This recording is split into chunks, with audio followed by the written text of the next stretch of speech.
I saw what actually worked at the end. Then I finally understood what went wrong and what didn't work and why I always felt so burnt out all the time. Irene Yu is your podcast host. She's the founder of Female Entrepreneur and Me, an online community that brings together mighty female entrepreneurs. If you are a content creator, provide a service online, are a coach or consultant, then this podcast is about you. We talk about mindsets, strategies, tactics, and share our stories. You are listening right now, Female Entrepreneur and Me, the episode 50. Today I want to talk about my 6 mistakes when I started my first online business back in 2015. Before I start to talk about all the mistakes I've made, I need to explain a little bit of my entrepreneurship story. I quit my full-time job as a director at a startup in 2015. I was not so sure what I wanted to do next, so basically without backup plan, with a little bit of saving, I quitted my job. But I do know I want to try to start my own business since I work in tech. So I found a tech co-founder, started to pitch around. Luckily, we got into incubator, but after a couple of months, I knew it was not kind of life I want to have or kind of business I want to build. In the meanwhile, I also grew a community to support my tech startup back then. I felt so lonely being alone in that journey. That's why I started a community, just to have people to support me, to understand me, to talk together. However, I didn't want it to make any money from the community. But the moment that I realized I didn't want to become a tech entrepreneur, I knew I have to monetize this community in order to make some money. I have burned all my savings the last 8 months, and then that community became my first online business. Now, that's enough background story. I can start to tell you and talk about my 6 mistakes. I believe if you could prevent to make those 6 mistakes, that could be so helpful for you to run your successful online business. My mistake number 1, I had no idea where I wanted to bring this company to. I started this online business because I like the community that I have built, but I did not know where I want to bring this community or this company to. Simply put, I had no vision. I did have some strategy and plans, but I did not have a clear vision. So I never knew I was on the right track or not. Where I felt I could make profit, where I went. But this is apparently not the right way to grow a business. Mistake number 2, not being consistent. I started list building right from the beginning, but I gave up after the first big conference that we host. If you run a community business, whether online or offline, you should never stop list building. I stopped right after the conference because I was so burnt out from a lot of work during the conference time, but also probably because I had no vision, so I just couldn't keep doing. And that was my mistake number 2.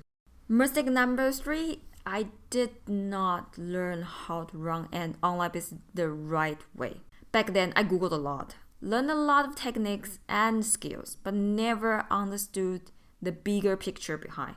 I did not know Pathfling, and Portfolio, or Marifolio. I could have learned so much from them if I knew earlier. But back then, I did not know. And the most important, I work at a tech company. So I did this community. Of course, now I know.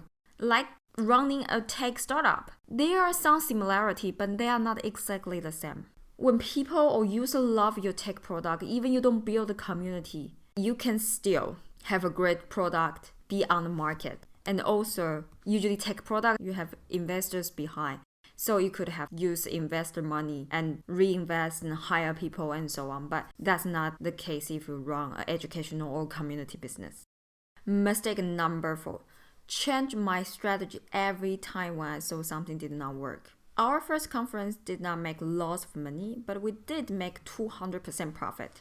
I didn't continue doing it because I neglect the power of consistent and keep trying. Mistake number 5. Neglect power of the online content. The business model was a bit like B2B2C. So usually we sell to data scientists who work in a company. However, those data scientists would need a company to prove their training budget. in order to join us. Sometimes they also pay by themselves, but that's not a common situation. So this model is a little bit like B2B2C or B2C2B.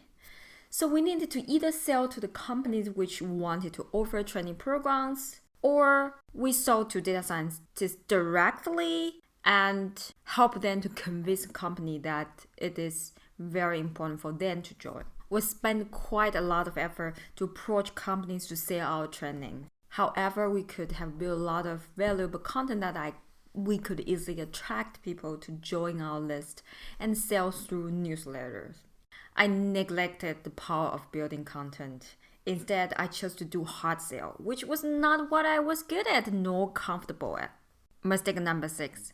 We did not hire a team to support us. I did hire some freelancers, but it was to do the work that I could not do, such as filming, courses, and conferences filming, but not to delegate my work to other people so that I can focus on more important tasks. That was really a huge mistake. And I have learned that this year because I decided to hire people right away when I managed to make some profit. And I decided to reinvest to my business. I don't mind to pay myself less, but I wanted someone to help me so that I could focus on something more important to grow the business.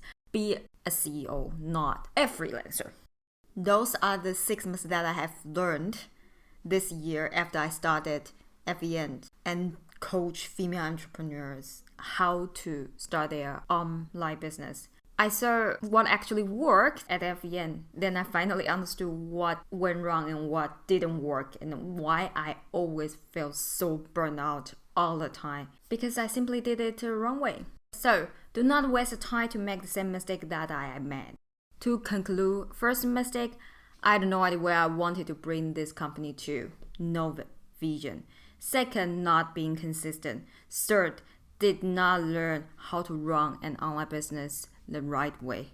The fourth, change my strategy every time when I saw something did not work. But I forget the power of continuance and the power of repetition. Fifth, neglect the power of the online content. Final, did not hire a team to support me as early as I could. Let me know which mistakes you have made when you started your first online business or your current business, and what lesson you have learned. Hope you enjoyed today's episode. If you are making exactly the same mistake, write me an email to Irene at Female Entrepreneur Me, or simply book our discovery call. I can definitely help you. Here's today's episode, and I will see you in the next English or Chinese episode. Bye! So now, I would like to hear from you. What did you learn from this episode? What can you actually implement what you have learned today into your life or business? Not just thinking, but starting to take action. And also, don't forget to go over on iTunes and leave us your review. Take a screenshot and share with @FemaleEntrepreneur Me. See you next English episode. Bye!